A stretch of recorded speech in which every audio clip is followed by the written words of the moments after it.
సుతం దేవం కంసచానూరమర్దనం దేవకీ పరమానందం కృష్ణం వందే జగద్గురుం కృష్ణం వందే జగద్గురుం తీర్త్వా మోహార్ణవం హత్వా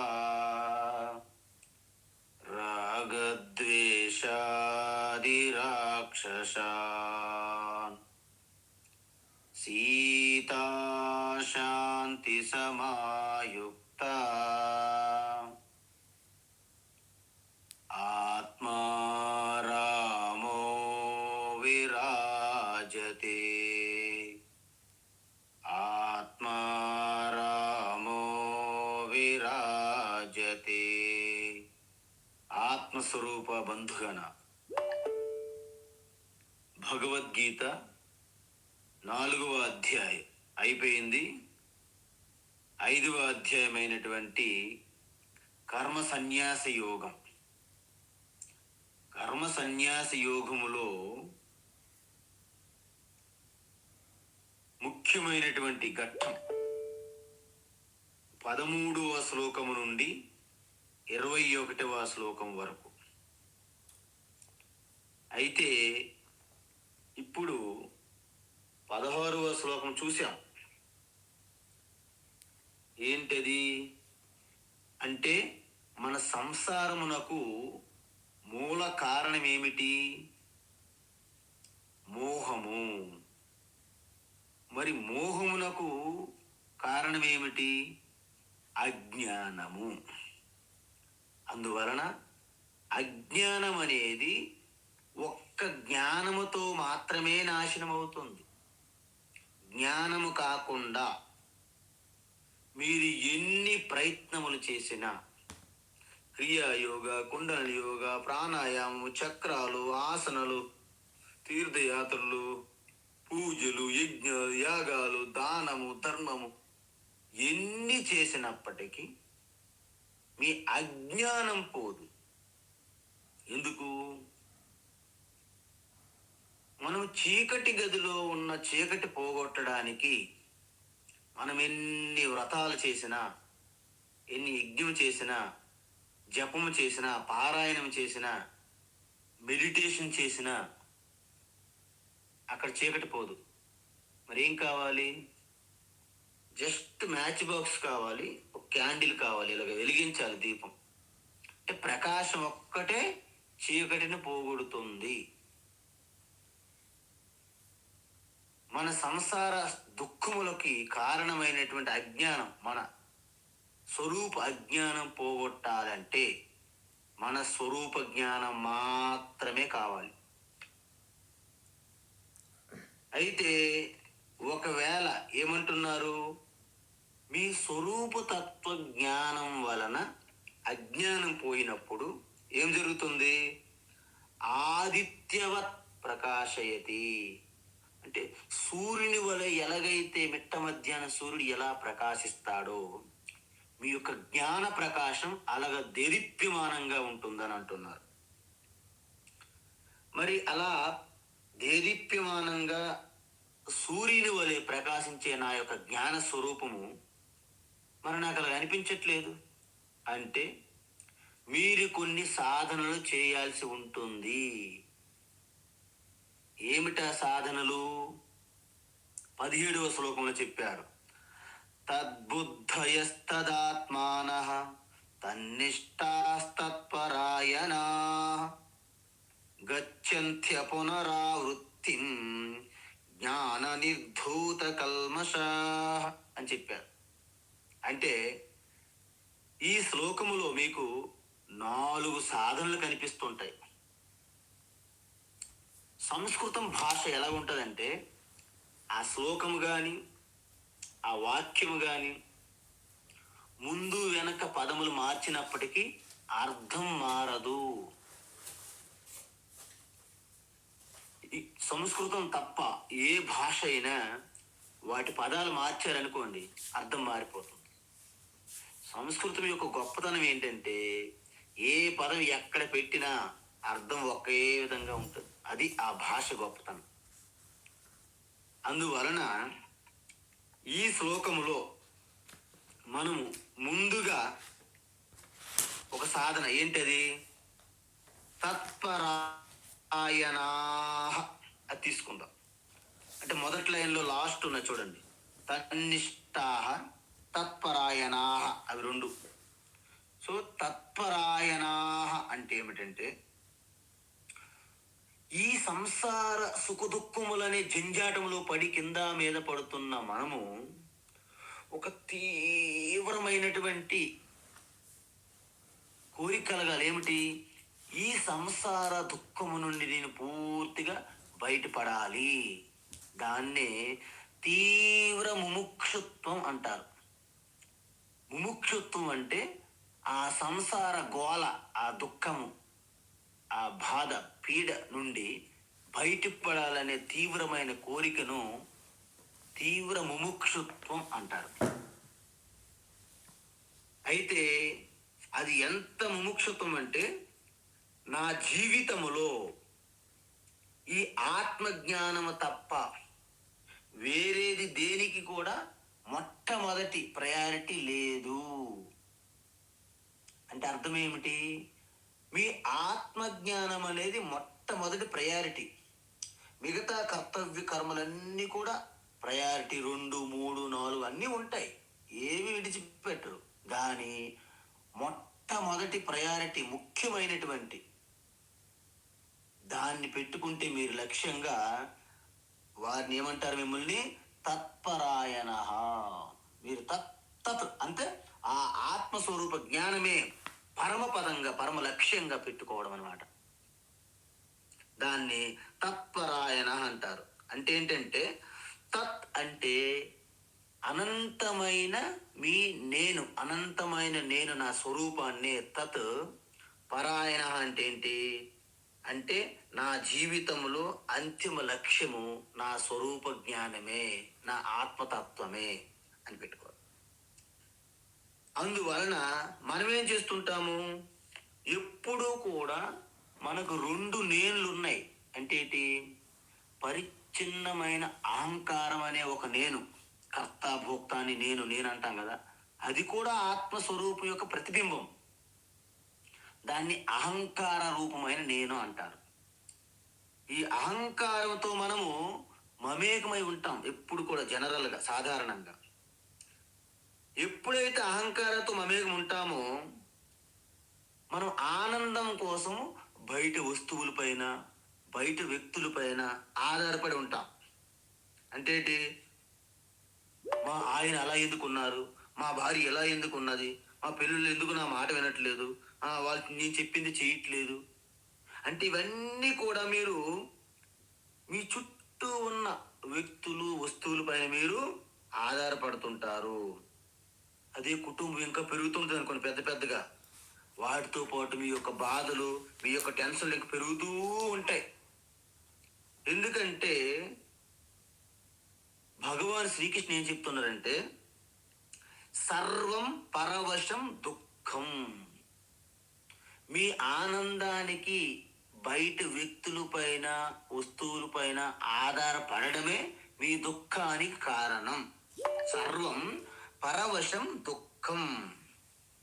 అందువలన మనం బాహ్య వస్తువులపైన కానీ, మనుష్యులపైన కానీ, దేనిపైన ఆధారపడినా చివరికి మిగిలేదేంటి? దుఃఖమే.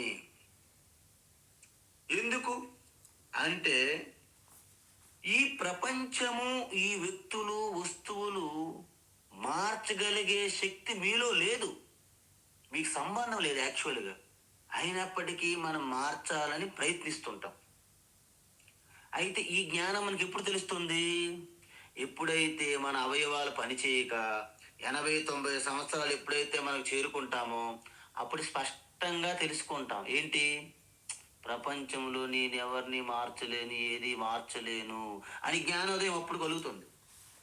అయితే అప్పటికే మీలో ఓపిక ఉండదండి, మొత్తం అవుట్. అవుట్డేటెడ్ అనమాట మీరు. అందువలన మరి మన తెలివైనటువంటి మన యొక్క జ్ఞానం ఏమిటి అంటే, మనం ఆనందంగా భద్రంగా ఉండాలంటే బయట వస్తువుల వల్ల రాదు అని తెలుసుకోవాలి.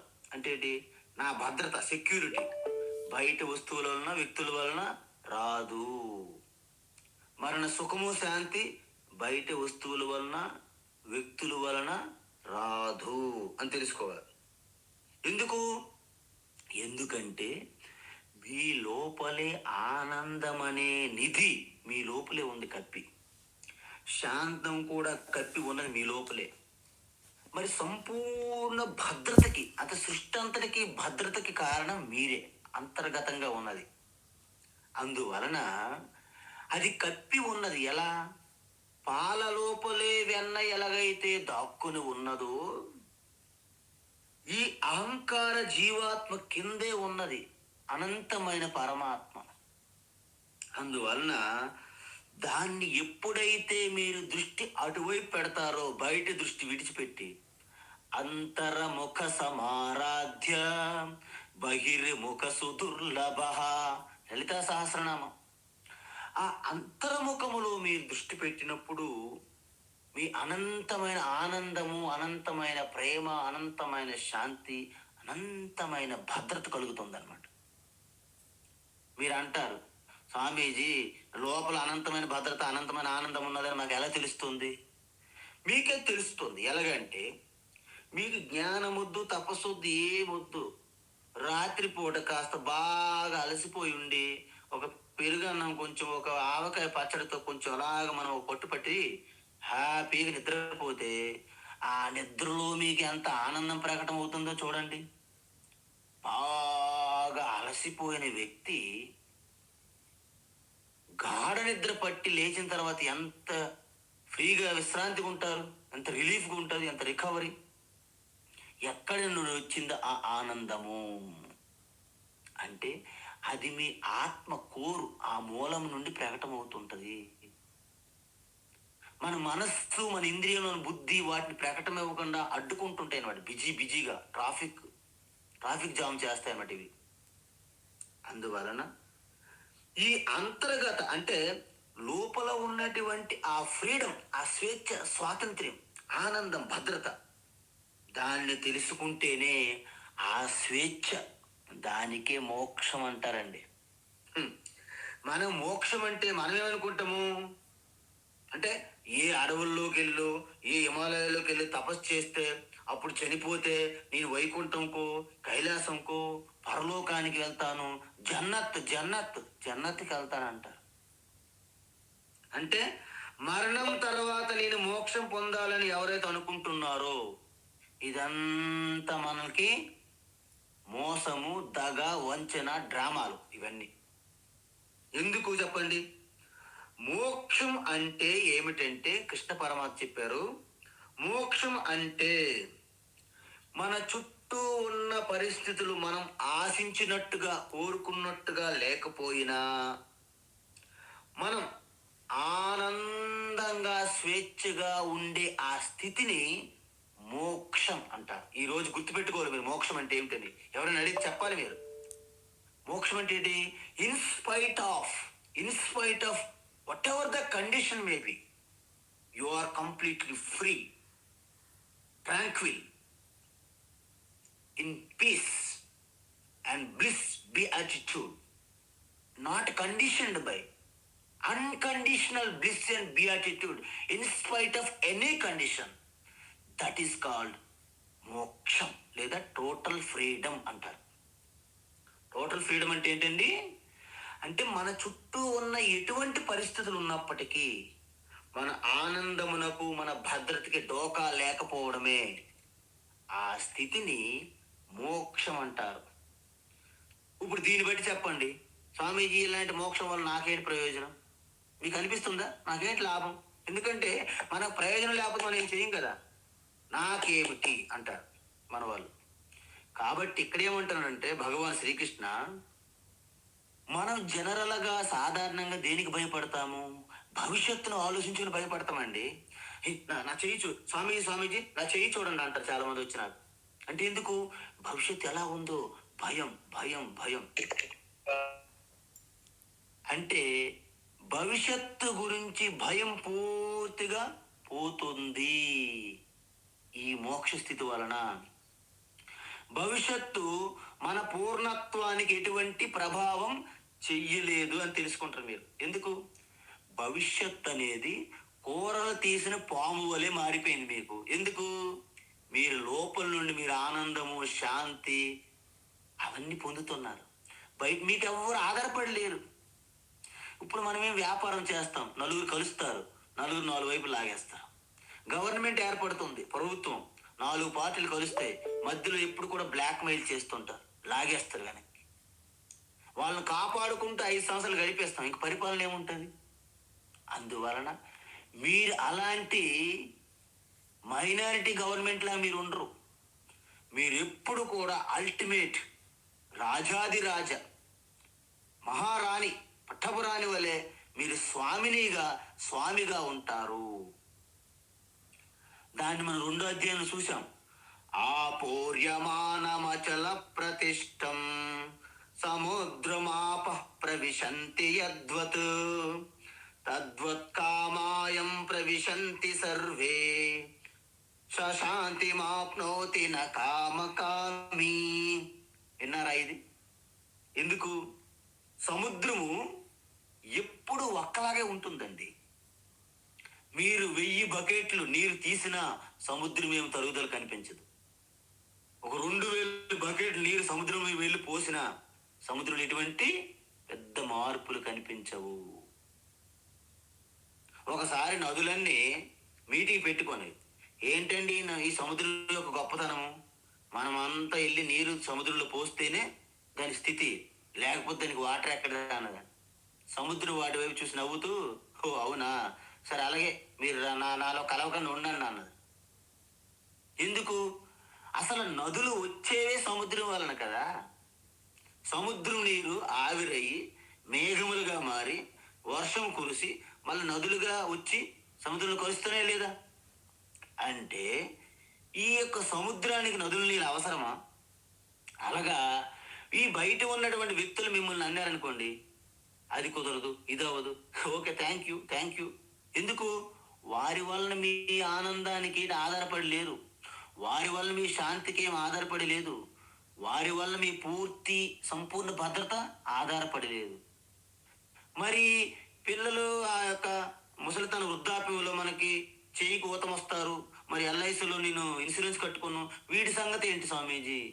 ఇవన్నీ తాత్కాలికమైనటువంటి ఒక సంతృప్తి కోసమే మీకు తప్ప అవి కూడా పూర్తి భద్రత కాదు. పూర్తి భద్రత ఏమిటి?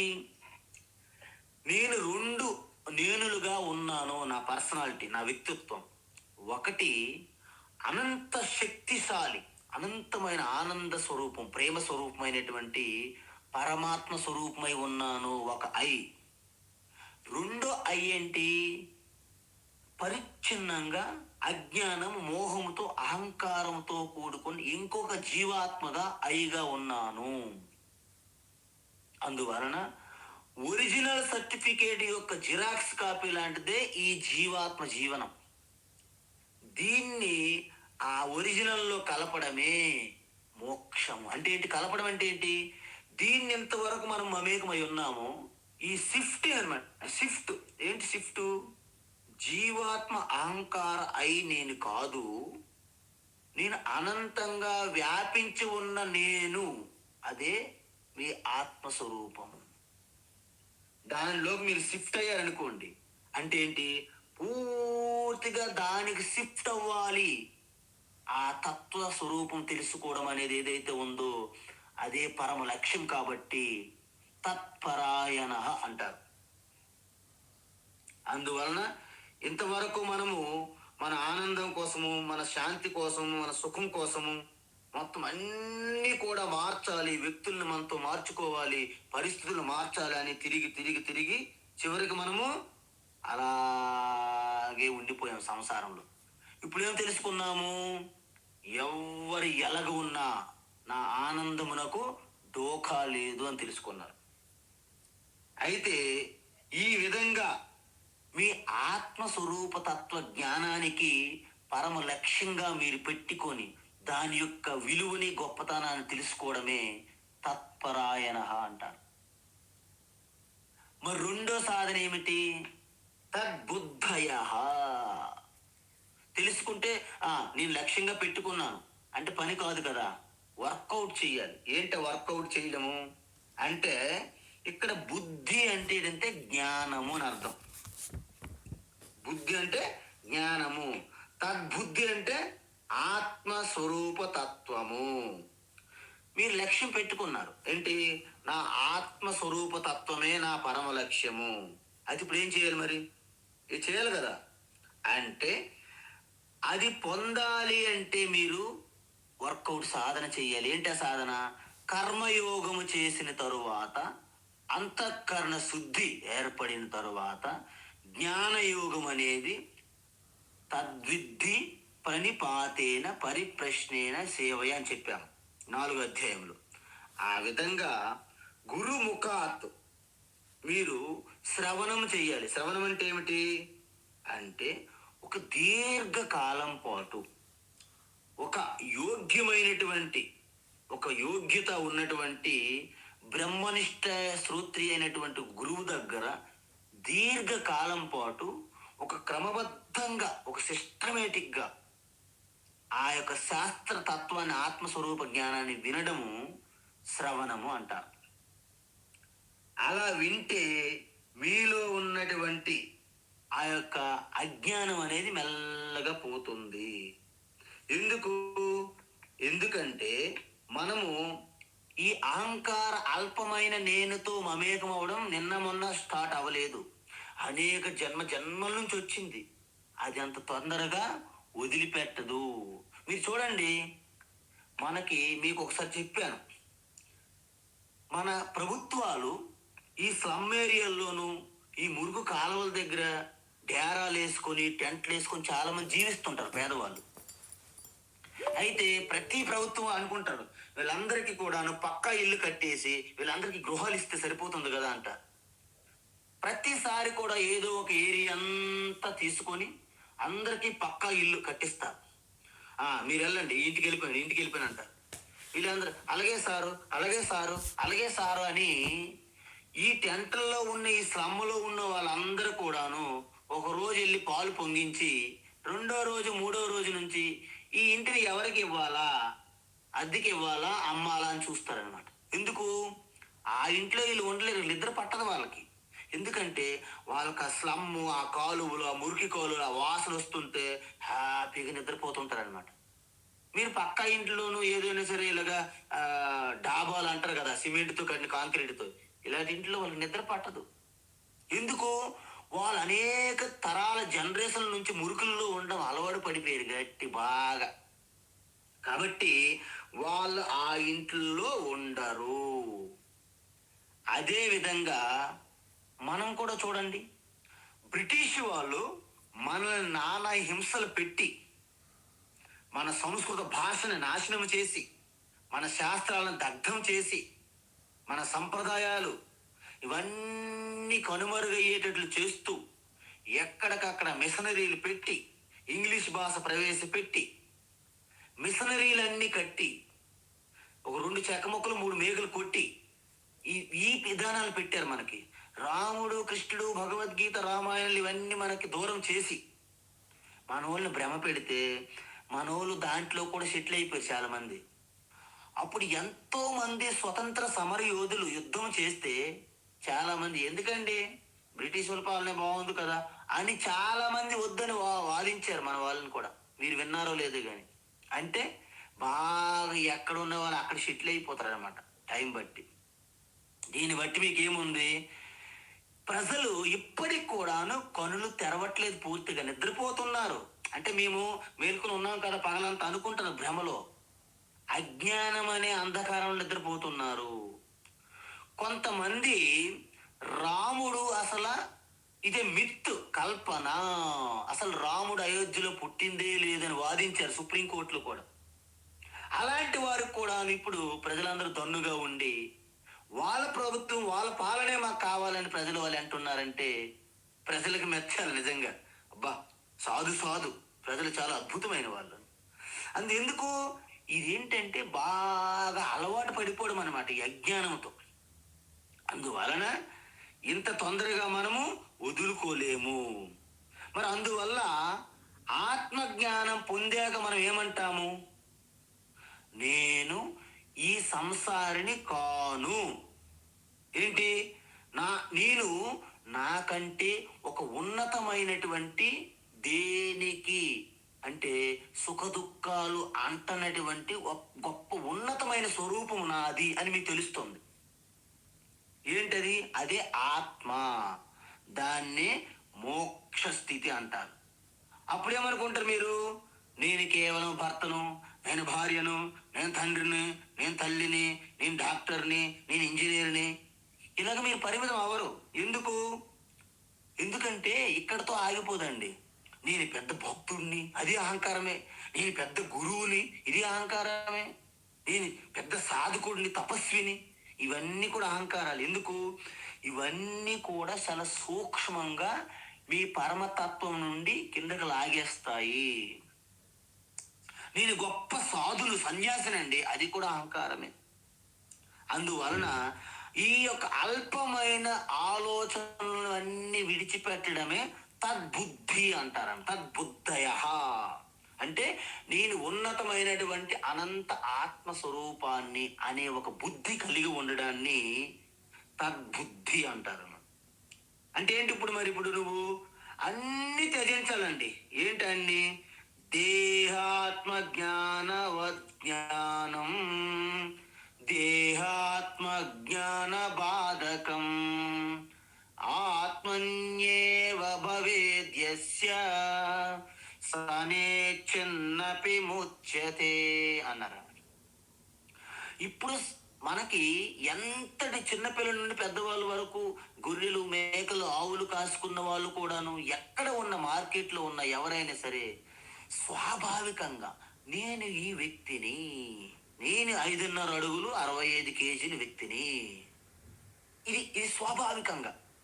అంటే ఈ దేహం అనే నేననే భావన ఎంత సహజంగా కలుగుతున్నదో, మీ ఆత్మజ్ఞానము ద్వారా మీ యొక్క దేహాత్మ భావన పూర్తిగా నశించి సహజ సిద్ధంగా నేను ఆత్మస్వరూపాన్ని అనే ఎరుకలో ఎప్పుడు ఉంటారో దాన్ని మోక్ష స్థితి అంటారు. అది ఎప్పుడు జరుగుతుంది? అది త్యజ ధర్మం అధర్మం చ ఉభే సత్యానృతే త్యజ, ఉభే సత్యానృతే త్యక్త్వా ఏన త్యజతి తత్యజ అన్నారు శాస్త్రంలో. అంటే ధర్మము అధర్మము, పుణ్యము పాపము రెండింటిని విడిచిపెట్టాల్సి వస్తుంది మీరు ఆత్మస్థితిలో ఉండాలంటే. మోక్ష స్థితిలో, పరమాత్మ స్థితిలో ఉండాలంటే ధర్మము అధర్మము, పుణ్యము పాపము రెండింటిని త్యజించాలి. సత్యము అనృతము. సత్యం అంటే సత్యం, అనృతం అంటే అసత్యం. ఈ రెండింటిని కూడా మీరు విడిచిపెట్టేయాలి. వాటి మీద ధ్యాస, దృష్టి కూడా. ఉభయ సత్యానృతే త్యక్త్వ అంటే రెండింటిని త్యజించిన తర్వాత నేను త్యజించాను అనే భావనను కూడా మీరు త్యజించాల్సి ఉంటుందంట. చాలా మంది ఎన్నెన్నో త్యాగాలు చేస్తారు, దానాలు చేస్తారు, నేను చేశాననే భావనను మాత్రము వదిలిపెట్టరు. దానివల్ల ఏమంటున్నది ఇక్కడ శాస్త్రము? నేను చేశాననే భావనను కూడా మీరు వదిలిపెట్టేయాలి. అందువలన నేను భగవద్గీత నేర్చుకున్నాను, ఎంతో భగవద్గీత ఎన్నిసార్లు చదువుకున్నానండి, 18 అధ్యాయులు ఎన్నోసార్లు పారాయణలు చేశాను, ఇవన్నీ కూడాను మీరు విడిచిపెట్టాలి ఈ భావన కూడా. అందువలన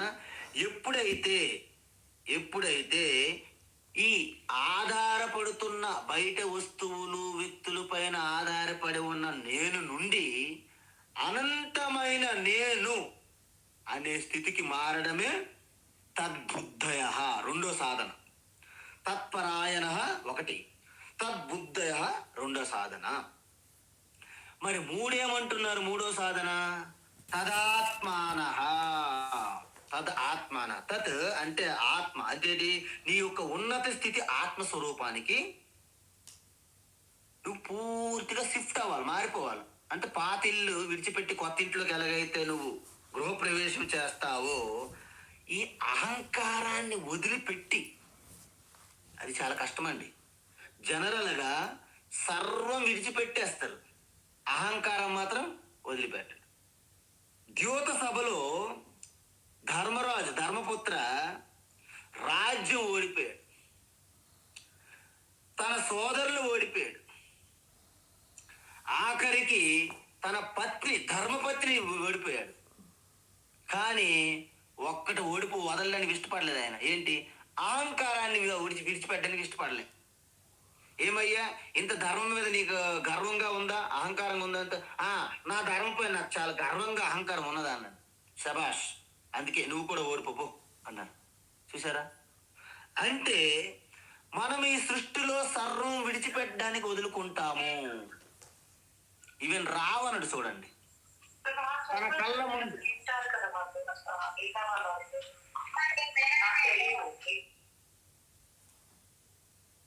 రావణుడు చూడండి, తన కళ్ళ ముందు రాజ్యం నాశనమైంది, సైన్యం నాశనమైంది, పుత్రుడు సోదరుడు అందరూ నాశనమయ్యారు.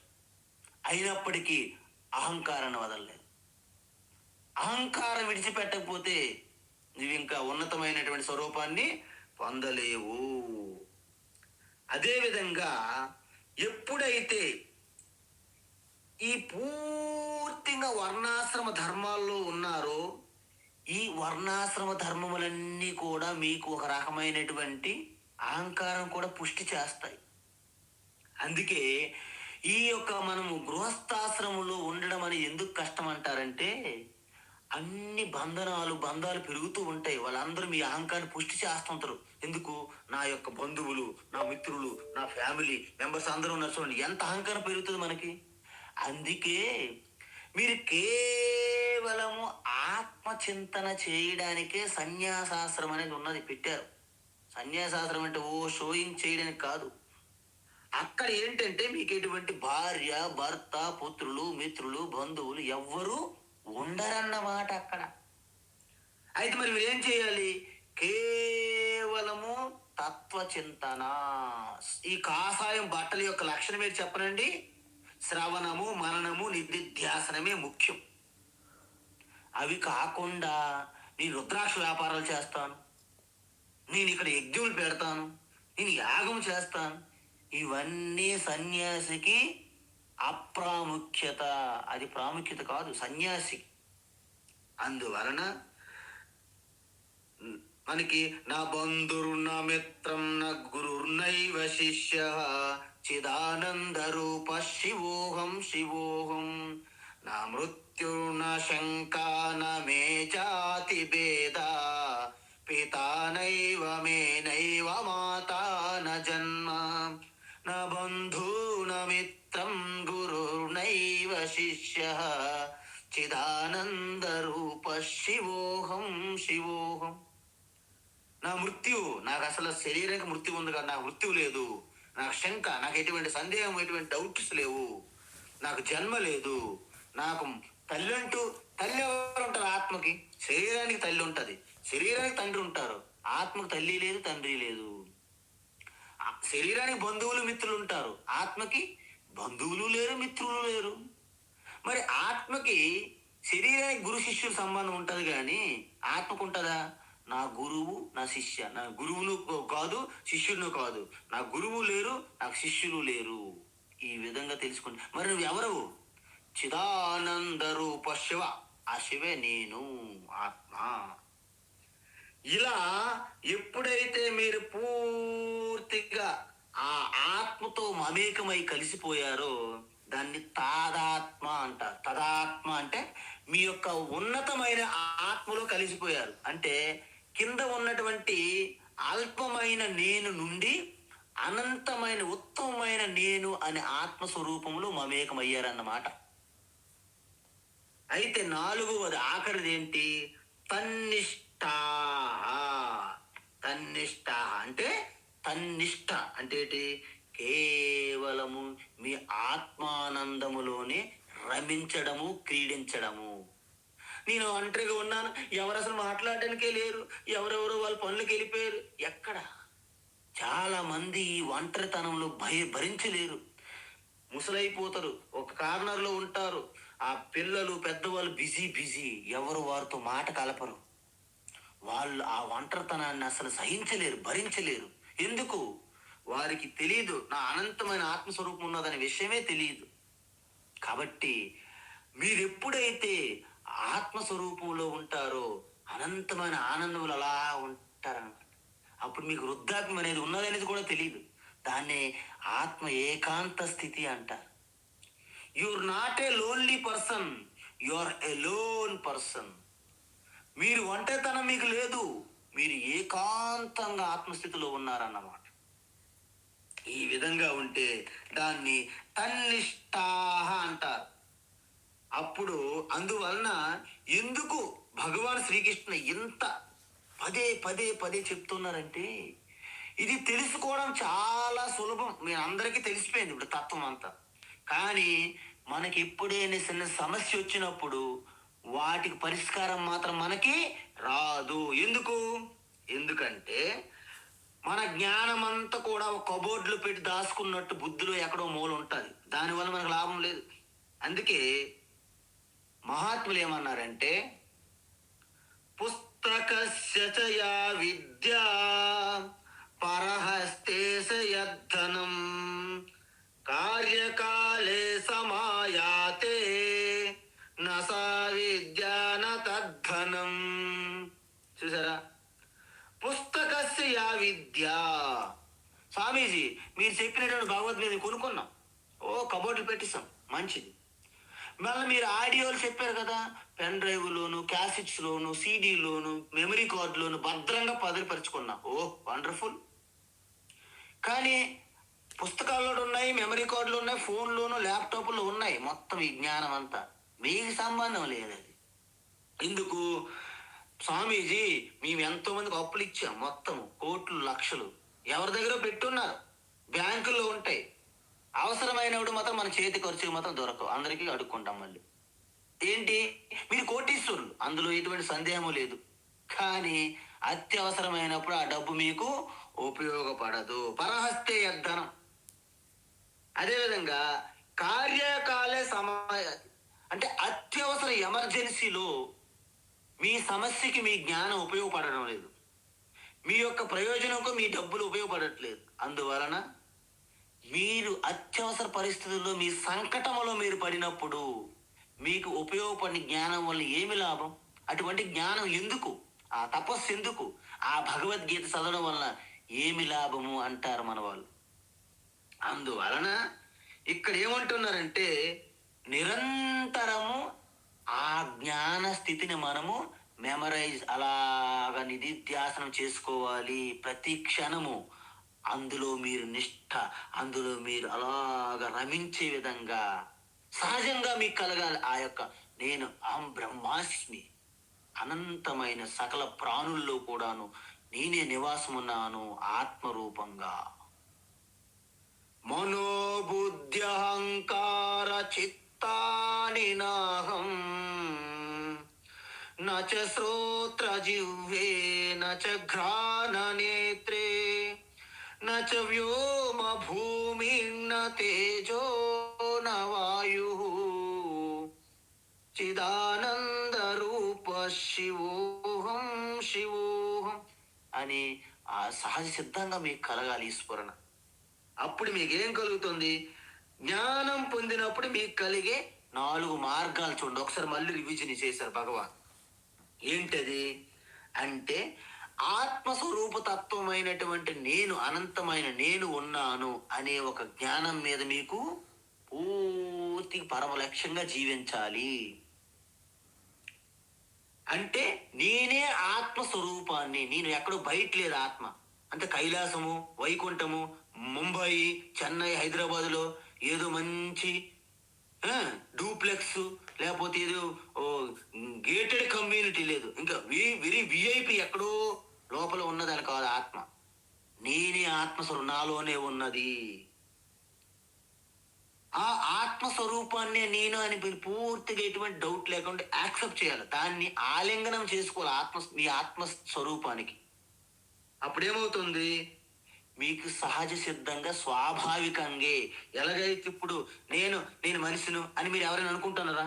బయటికి వెళ్ళాక నేను మనిషినండి, నేను మనిషినండి, నేను మనిషిని అన్నారనుకోండి, అందరికీ డౌట్ వస్తుంది. ఏంటి వీళ్ళకి ఏమైనా తేడా ఉంది, ఏదో మతలబు ఉంది. అందువలన ఆత్మస్వరూప స్థితిని నేను చిదానంద రూప శివోహం అని బయటకు అనడానికి కూడా సిగ్గేయాలి మనకి. ఎందుకు? నువ్వు చిదానంద రూపానివే, బయటికి ఎందుకు చెప్పాలి? అంటే సహజ సిద్ధంగా మీరు ఆత్మస్థితిలోకి వెళ్ళిపోతారు. అయితే అప్పుడు మీకు ఏమి కలుగుతుంది? ఇది అసలైన పాయింట్కి వచ్చాము ఇప్పుడు. జ్ఞాన నిర్ధూత కల్మషాహ అన్నారు. జ్ఞాన నిర్ధూత కల్మషాహ అంటే ఏమిటంటే, ఈ జ్ఞానం వలన ఆత్మస్వరూప తత్వం సూర్యుడి వల్ల ప్రకాశిస్తున్న ముందే చెప్పారు అతను, భగవాన్ శ్రీకృష్ణ. ఆ జ్ఞాన ప్రకాశములో చీకటి ఎలాగైతే పంచులైపోతుందో, ఈ ఆత్మస్వరూప స్థితిలో మీకున్నటువంటి కల్మషాలు, ఆ యొక్క పాపము గాని, చెడు గాని, మలినములన్నీ కూడా పూర్తిగా కడిగివేయబడతాయి. ఇంతకి ఏంట పాపాలు స్వామి?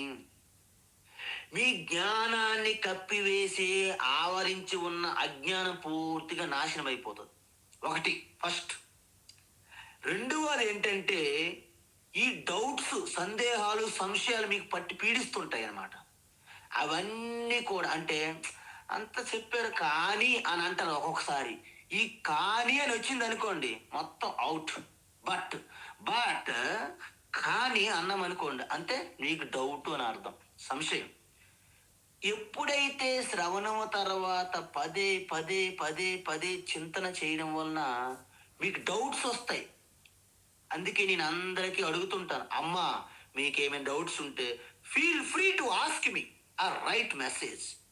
I will try to rectify, I will try to solve your problems and your doubts అని అందుకే అడుగుతుంటా. ఎందుకు? ఈ సంశయం ఉంటే ఎంత ప్రమాదము మనం చూసాం. సంశయాత్మ వినశ్యతి అని చెప్పారు భగవాన్. కాబట్టి వెరీ డేంజరస్ ఫెలో ఈ సంశయం, డౌట్ అనేది. కాబట్టి ఈ సంశయములన్నీ మీ నుండి పటాపంచలవుతాయి. మరి లాస్ట్కి ఇంకొక ప్రమాదం ఉంది. ఏంటది? విపరీత భావన లేదా విపర్యయం అంటారు. అంటే అహంకారం అనే అభిమానం. చూడండి, ధర్మపుత్ర యుధిష్ఠిరుడికి కూడా అహంకారం చివరికి వదలలే. అందుకే మొత్తం తను కూడా ఓడిపోయి అరణ్య పాలయ్యాడు. అందువలన అనేక జన్మల నుండి ఈ జన్మలో కూడా ఈ అలవాట్ల ద్వారా వచ్చినటువంటి వాసనలు ఏవైతే ఉన్నాయో అవి అంత తొందరగా విడిచిపెట్టవు. నేను మీకు చెప్పాను ఇంతకుముందు, ఇద్దరు అమ్మలు చేపల వ్యాపారం చేసి ఇంటికి వెళ్ళే మార్గములో గాలివానకు దొరికిపోయారు. ఒక లక్ష్మి గారు ఎవరో వాళ్ళకి ఆతిథ్యం ఇచ్చారు. ఆ రాత్రి ఒక మంచి గది, అద్భుతమైనటువంటి సుగంధ పరిమళాలు. ఎందుకంటే వాళ్ళు భక్తులు, మామూలు భక్తులు కాదు, వెంకటేశ్వర స్వామి భక్తులు. అందువలన వాళ్ళకి భోజనం పెట్టారు, దాంట్లో రెస్ట్ తీసుకోమన్నారు. అయితే వాళ్ళకి రాత్రి అంతా నిద్ర పట్టలేదు. ఎందుకు పట్టలేదు? మధ్యలోనే రాత్రి 2 గంటలన్నర 3 గంటలు లేచి ఇక ఆ అమ్మగారికి, ఆ లక్ష్మి గారికి పాపం నిద్ర పట్టనివ్వలేదు వారికి, మా యజమానికి వాళ్ళకి. అమ్మగారికి, అమ్మ ఏమి రూమ్ ఇచ్చారమ్మా, మాకు రాత్రి నిద్ర పట్టలేదు. ఏమైందమ్మా? మేమంతా బాగా శుభ్రంగా చేసి పెట్టాం కదా. ఎక్కడ చూసినా ఏదో గంధము లేకపోతే ఏదో అగరబత్తి ఇలాంటి వాసన తప్ప ఎక్కడ అసలు కనీసం మచ్చుకైనా చేపల వాసన లేదన్నారట. ఓహో, ఎందుకమ్మా మీరు దాని మీద అంత పట్టించున్నారంటే, అసలు చేపల వాసన లేకుంటే నిద్ర ఎలా పడుతుంది అన్నారంట. ఎందుకు? వాళ్ళు పుట్టినప్పటి నుండి చేపల మధ్యన పుట్టారు, పెరుగుతున్నది కూడా చేపల వాసనలో పెరిగారు. చేపల వాసన జీవితంలో సర్వసాధారణం అయిపోయింది. అది లేకుంటే వాళ్ళకి నిద్ర పట్టదు. అది లేకుంటే అసలు అన్నం లోపలికి వెళ్ళదు. చేపలో చేపలు అనమాట వాళ్ళ జీవితం అంటే. కాబట్టి అలాంటి ఆ అలవాటు నుంచి బయటపడాలంటే మీరు ఎంత తీవ్రమైన నిధిధ్యాసన చేయాలి చూడండి. అందుకే నేను చెప్పాను మీకు, ఆ గంధం చందనం పైన ఒక పొర నీటిలో బాగా తడిచి దుర్గంధం వచ్చింది. అది పోవాలంటే ఏం చేయాలి? రాయి మీద పెట్టి మనోబుద్ధ్యహంకార చిత్తాని నాహం కిందకి, నేను శరీరాన్ని కాదు, నేను శివని, నేను ఇంద్రియాలు కాదు, నేను శివను అని ఇలాగ రంగదీస్తే ఈ వాసనలు అలవాట్లు పోతాయి. అప్పుడు ఏమవుతుంది స్వామీజీ? ఎప్పుడైతే ఇవన్నీ పోయాయో జీవన్ముక్తులుగా మీరు జీవిస్తారు. అంటే ఎటువంటి బెంగ వెతుకు లేకుండా, ఎటువంటి కలత ఏమి లేకుండా శాంతంగా ఉన్న దాంట్లోనే ఆనందము, తృప్తి. దాన్నే కౌపీనవంత కలు భాగ్యవంత అంటారు ఋషులు. అలాంటి స్థితిని జీవన్ముక్తి అంటారు. ఎప్పుడు జ్ఞాన నిర్ధూత కల్మషాహ జీవన్ముక్తులుగా ఉంటారన్నమాట. మరి తర్వాత ఏమవుతుంది స్వామీజీ? శరీరం అనేది పంచభూతాలలో కలిసిపోయాక వారు మళ్ళీ శరీరాన్ని పొందరు. అపునరావృత్తిం గచ్చంతి, మళ్ళీ శరీరాన్ని పొందనటువంటి స్థితిని పొందుతారు. దాన్ని విదేహముక్తి అంటారు. విదేహముక్తి అంటే దేహము లేకుండా ఆత్మ మోక్ష స్థితిలో ఉండడాన్ని విదేహముక్తి అంటారు. అయితే అలాంటి వ్యక్తి ఎటువంటి దృష్టి కలిగి ఉంటారు సమాజంలో? ఇప్పుడు చెప్తున్నారు భగవాన్.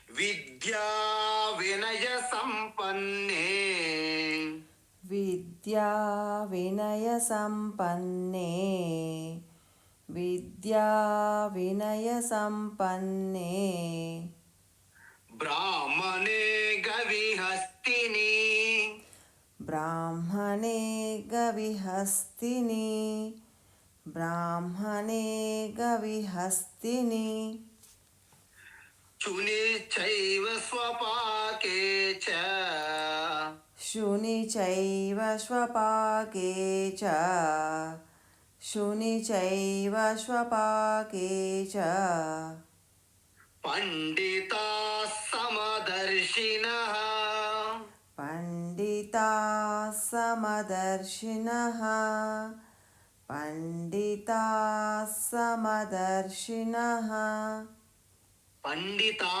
సమదర్శినః. ఆ విసర్గ ప్లేస్ లో మరొక సకారం అమ్మా.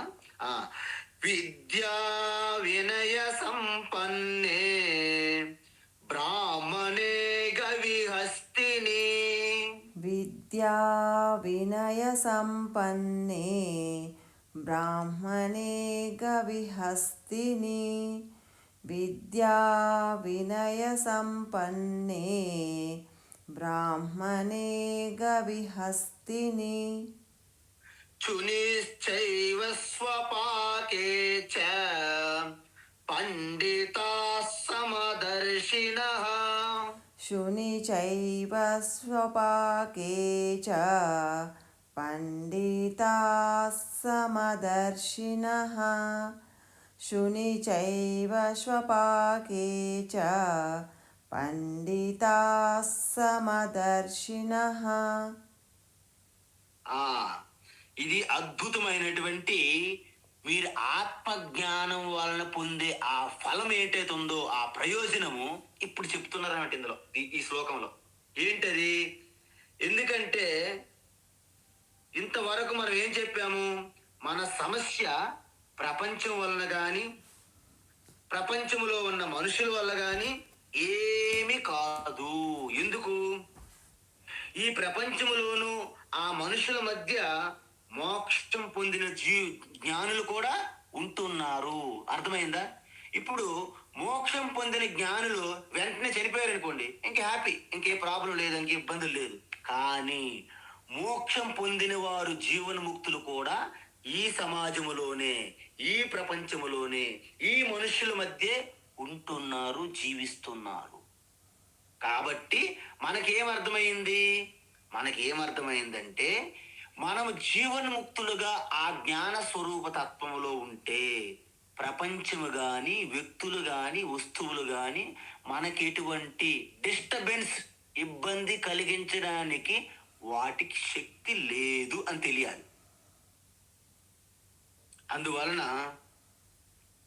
మనకి శంకరాచార్య ఏం చెప్పారంటే, సంపూర్ణం జగదేవ నందనవనం సర్వేపి కల్పద్రుమా గాంగం వారి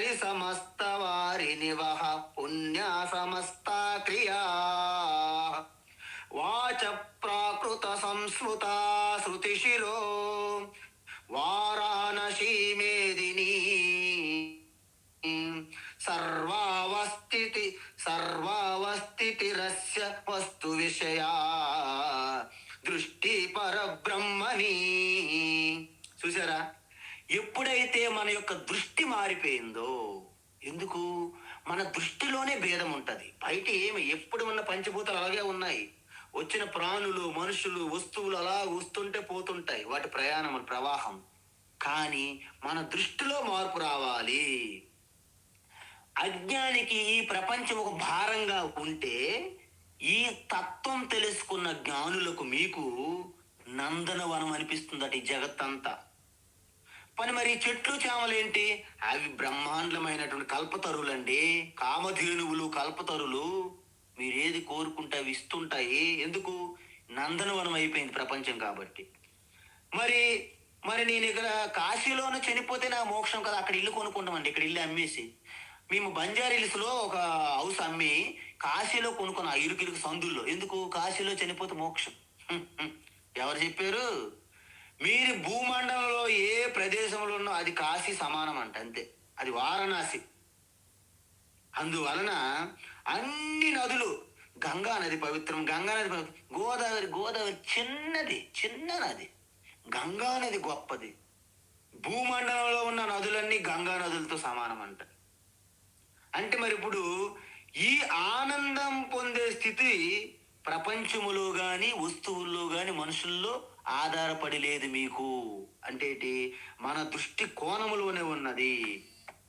కాబట్టి భగవాన్ శ్రీకృష్ణ ఏమంటున్నాడంటే, ప్రపంచాన్ని మార్చే పరిస్థితి లేదు, మీరు చూస్తున్నటువంటి దృష్టిని మార్చుకోండి అని చెప్పారు. అందువలన ప్రపంచం అనేది ఒక అద్దం లాంటిదండి, మిర్రర్. అందులో నన్ను నేను ఎలా చూసుకోవాలనేది మీ పైన ఆధారపడి ఉంది. మీరు వంట వండితే ఈ యొక్క ముఖం పైన నల్లని మసి మచ్చలు పెట్టుకొని ఇలా అద్దంలో చూశారనుకోండి, ఏం అద్దం అండి ఇది?